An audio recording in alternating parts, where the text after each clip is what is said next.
Ter conhecimento e autoconhecimento. Não existe outra coisa se a gente partir do pressuposto que eu só sei, meu universo é do tamanho daquilo que eu sei. Se eu não sei, aquilo não existe e eu não posso usufruir disso. Então, saúde mental, gente, é muito, muito mais do que você não ter um transtorno, por exemplo. Você não ter um transtorno como pânico, como depressão, como déficit de atenção. Aí você vai falar, então eu não tenho nada disso, eu tenho saúde mental? Não. Se você não tem autoconhecimento e conhecimento, você está sujeito a ter qualquer coisa dessa em algum momento. Existe uma pandemia silenciosa no mundo que antecede a pandemia do corona. Em 2016, 2017, a Organização Mundial de Saúde fez um ano inteiro de palestras ao redor do mundo para falar sobre depressão e suicídio. Isso em 2016, tá, gente? O que acontecia? Naquela época, a gente tinha, mais ou menos no Brasil, 11 milhões de pessoas com depressão, clinicamente diagnosticada. E a gente sabe que esse número sempre é muito menor do que aparece na estatística, porque as pessoas não falam, né? As pessoas só procuram ajuda quando já estão na depressão grave. Na depressão leve, ninguém aparece. Então, nessa época, a gente tinha de suicídio, um suicídio ao redor do mundo a cada 40 segundos. Eu não falei 40 minutos não, gente, é 40 segundos. Isso significa que o tempo que a gente está aqui, já algumas pessoas ao redor do mundo já tiraram sua vida. Então, assim, isso é uma pandemia silenciosa. Muito. Aí as pessoas estão assim, depois da pandemia tudo mudou. Não, depois da pandemia tudo se agravou. No Brasil, a gente teve um aumento de 25% dos casos de depressão, então esse 11 aí já está batendo quase que 18%, e a gente teve um aumento dos transtornos ansiosos, que também são muito comuns, que no Brasil, lá em 2016, estava mais ou menos em 18 milhões, tá? Hoje, bote aí mais 25%. Aí a gente vê que é muita coisa. Não tenha dúvida que a grande maioria dos transtornos mentais está relacionado ao transtorno de ansiedade, e aí inclui ansiedade generalizada, pânico, estresse pós-traumático, tá? Toque. Então tem um espectro, né?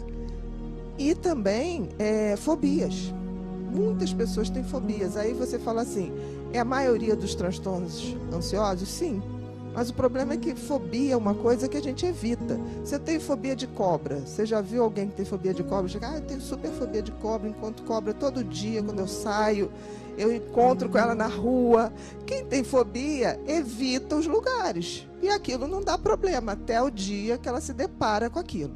A fobia mais comum é a fobia de avião, por exemplo. Então, isso durante muito tempo proibiu as pessoas de avançar na carreira, porque elas se recusavam a viajar.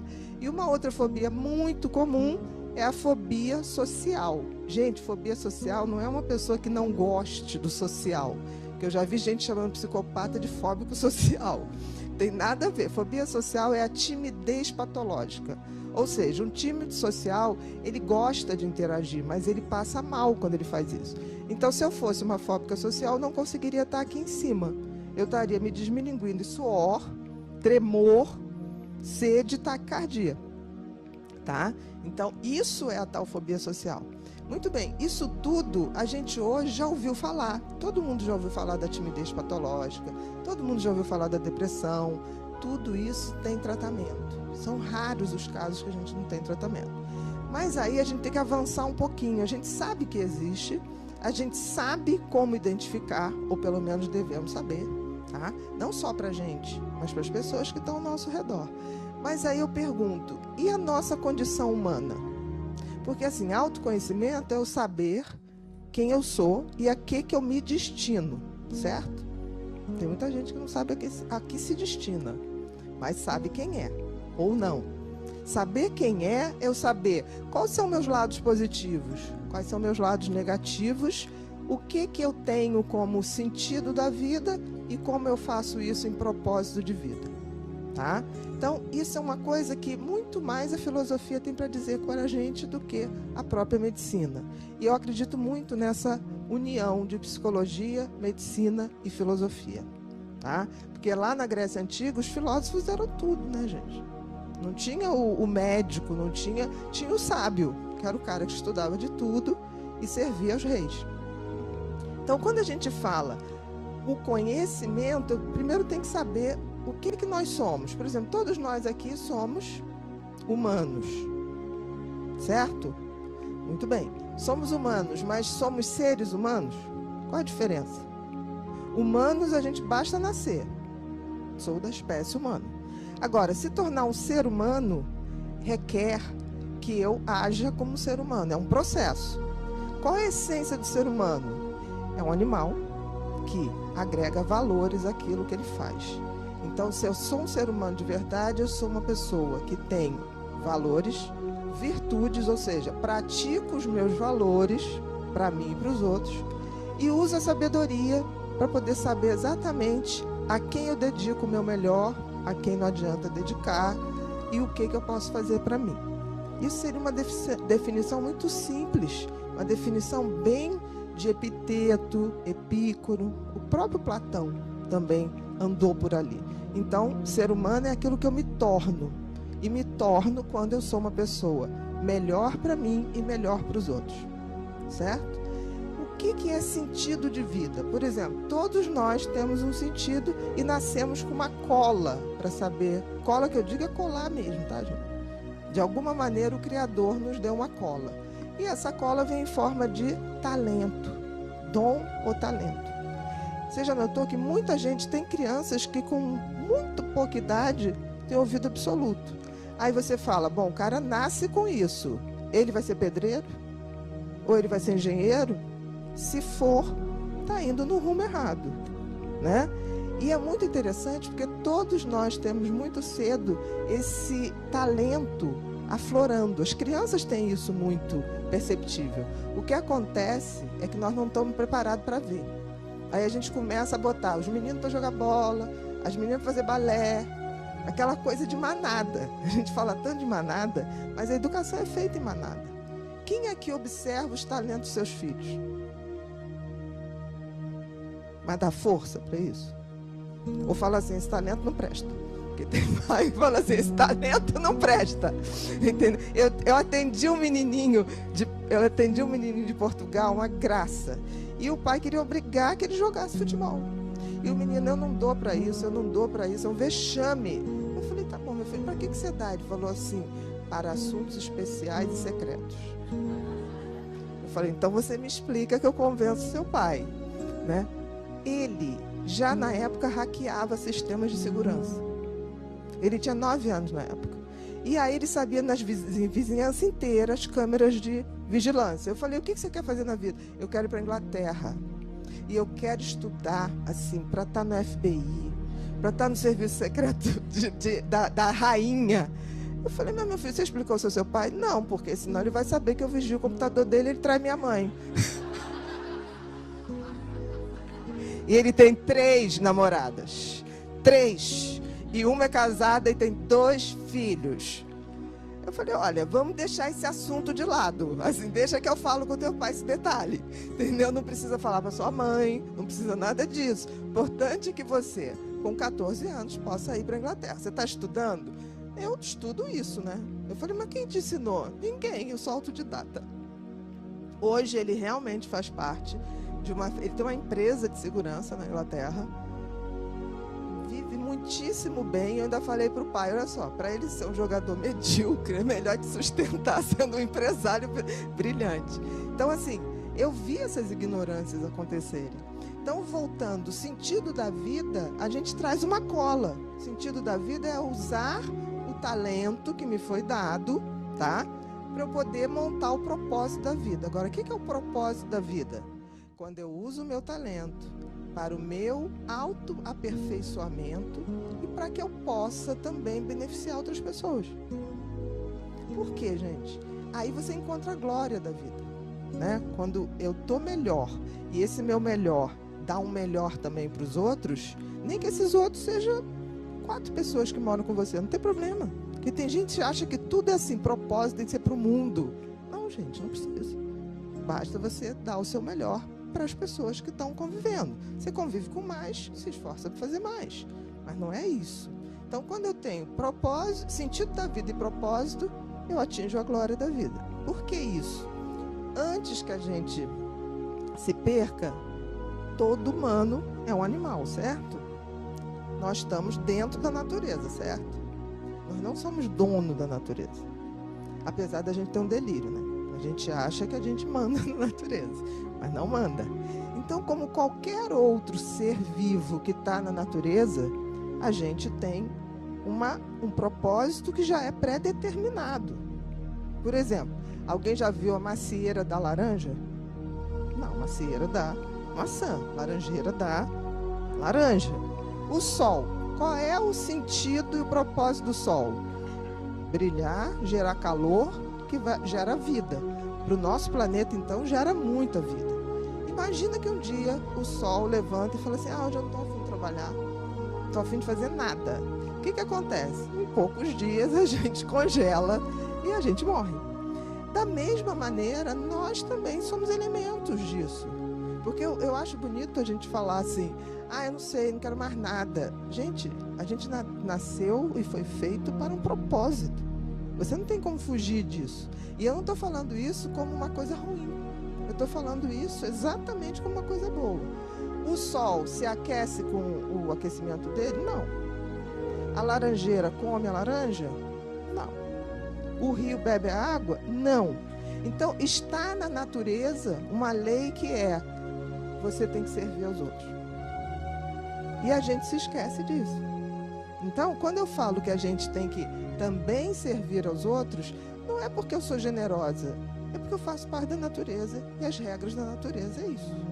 Tem uma frase que eu gosto muito que diz assim, a vida não é cosmos, não é caos, é cosmos. O que quer dizer isso? Que o universo tem regras. A gente pode gostar ou não, mas existem regras. Por exemplo, alguém atribui que a vida não tem um designer, pelo menos, criador. Tem uma frase que também diz uma coisa engraçada. Você atribuir que não tem uma inteligência superior a nos governar, significa você dizer que você entrou numa tipografia, ou seja, uma gráfica, aquelas milhões de letrinhas explodiram e aí se fez um dicionário. Não tem sentido. Que existe uma vida ou uma inteligência superior que criou regras. Não estou dizendo que é um homem barbudo, não estou dizendo nada disso. Mas existe alguma coisa que faz as coisas acontecerem. Porque é muito surreal a gente pensar que 2 células dão uma coisa como a gente. 2 células no espermatozoide. Já começa aí, né? Porque só um espermatozoide ganha aquela corrida. É a coisa mais injusta que tem. Porque o óvulo não, ele fica ali esperando. Ele deixa os espermatozoides se baterem, se degladiarem em um só. Então a gente está sempre sendo postos à prova. E a vida também. Por exemplo, a vida facilita? Não. A vida sempre é como uma faculdade. A prova não vai ficando mais difícil? Vai. Então, para a gente ter saúde mental, a gente tem que entender que a gente não vai esperar que a vida fique fácil para todo mundo e que tudo aconteça e que a gente vai se dar bem. Por que eu estou falando isso? Por exemplo, na maioria das empresas hoje se fala muito da síndrome de burnout. Vocês já ouviram falar? A síndrome de burnout, primeiro que estão fazendo uma confusão. O burnout está ligado diretamente às condições de trabalho.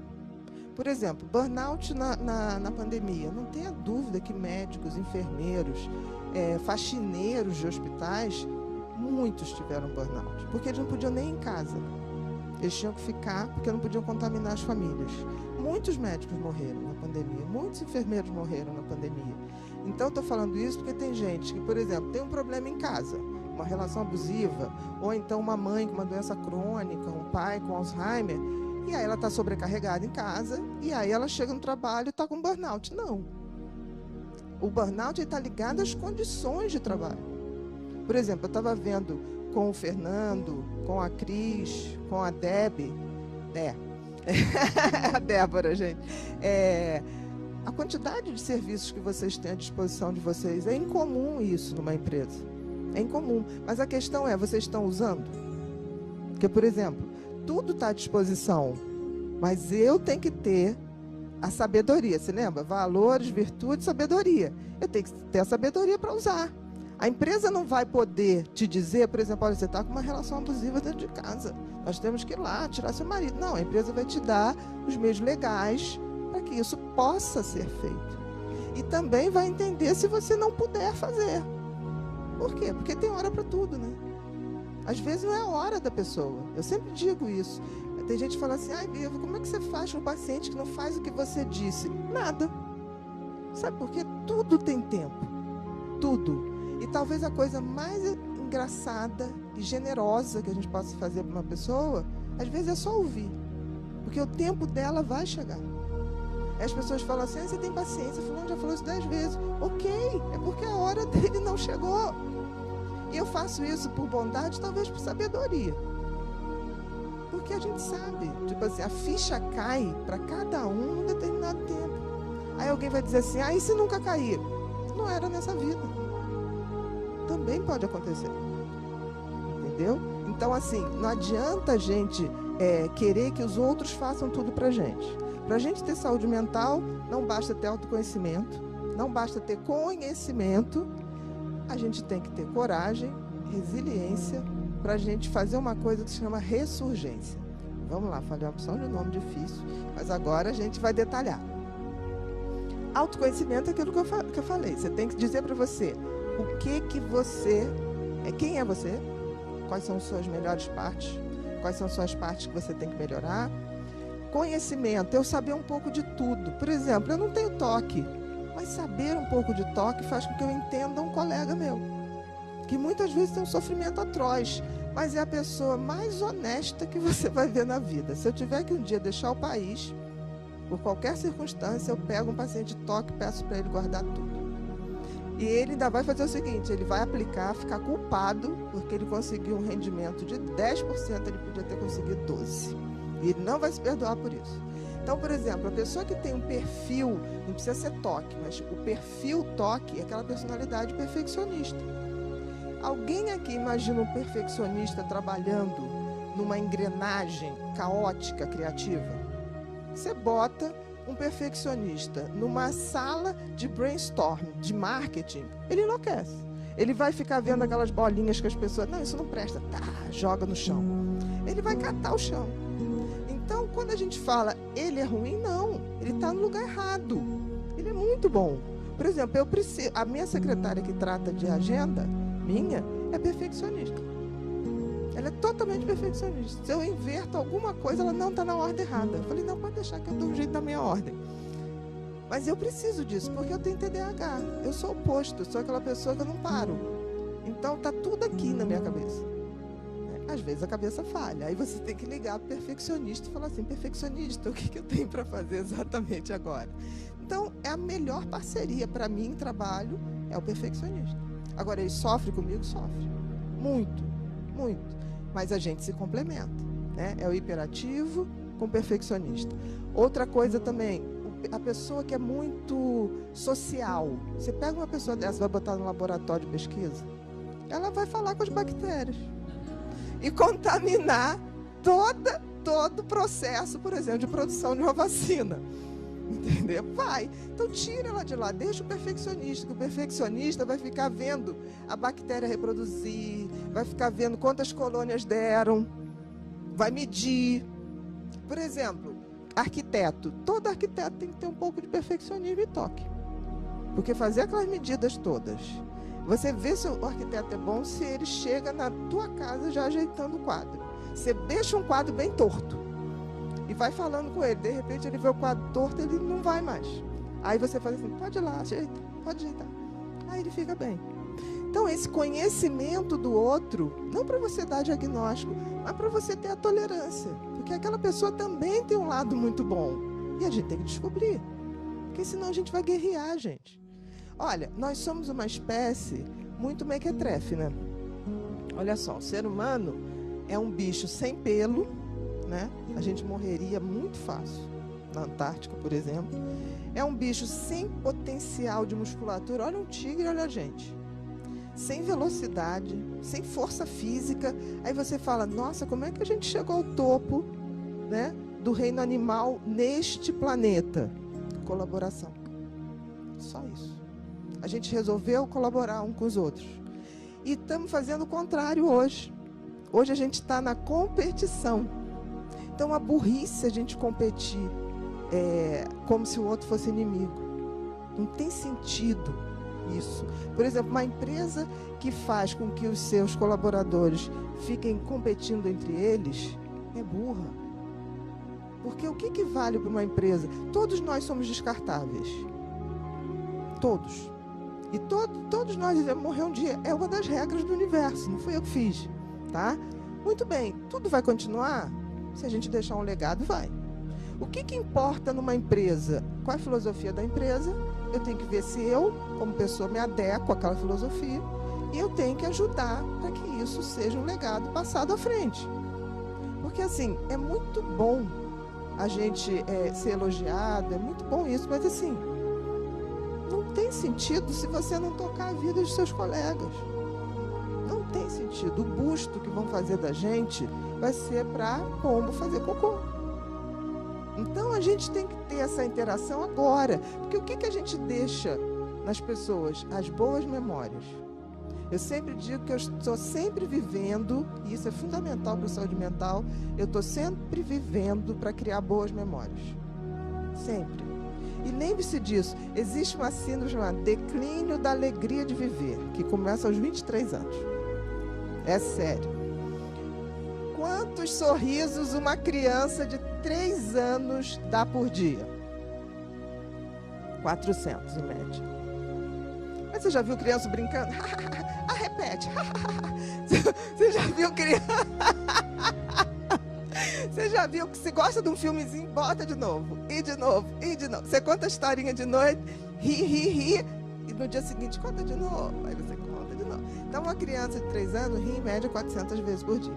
Muito bem, um homem e uma mulher também de 40 anos ri por dia. Estou falando sorriso. Eu estou falando sorriso. 4. Sorriso espontâneo, gente. Não é cada fingimento da educação. Não é aquele... Não, isso que a gente está soltando, a gargalhada. Né? Aí a gente pensa o seguinte... por que a gente vai ficando chato assim? Com 23 anos começa a decair profundamente a capacidade da gente rir da gente e rir dos outros. Gente, eu não levo a sério quem não ri de si mesmo. Não levo a sério. Porque uma pessoa que se leva tão a sério a ponto de achar que nunca erra é uma pessoa insuportável. Insuportável. Então eu sou aquela que já conta piada das besteiras que eu faço antes. Ninguém precisa contar, porque eu vou contar. Outro dia eu botei na minha geladeira o controle da NET. Mas muito simples, faz todo sentido. Cheguei em casa, a cachorra, fui recolher o cocô da cachorra, lavei a mão, aí estava a TV do Dog lá, passando, aí eu falei, vou trocar, botei para botar no jornal, que eu não tinha visto nada, botei. Nisso, lembrei que tinha que botar água os cachorros. Aí fui na geladeira, botei a água, daqui a pouco falei, gente... Aí sentei para ver o tal do jornal. Não tinha para trocar. Aí eu refiz na minha cabeça. Onde eu fui? Banheiro, lavei a mão, fui na geladeira. Só pode estar lá, e não deu outro. Abri, já fotografei. Que eu falei, isso eu tenho que fotografar para poder me lembrar disso. Então isso acontece. E a gente não pode levar tão a sério, porque a gente fala, isso não pode acontecer comigo. Ou então o perfeccionista vai dizer o quê? Estou com Alzheimer, doutor. Botei o coisa da NET dentro da geladeira. Falei, meu filho, eu já levei o controle da televisão para abrir o portão eletrônico do prédio. Aí o pobre do porteiro já me conhece bem, doutora, usa o meu. Falei, muito obrigado, me dá 2. Os moradores têm um, me dá 2. No meu carro e na bolsa. Deixa eu no carro e eu na bolsa.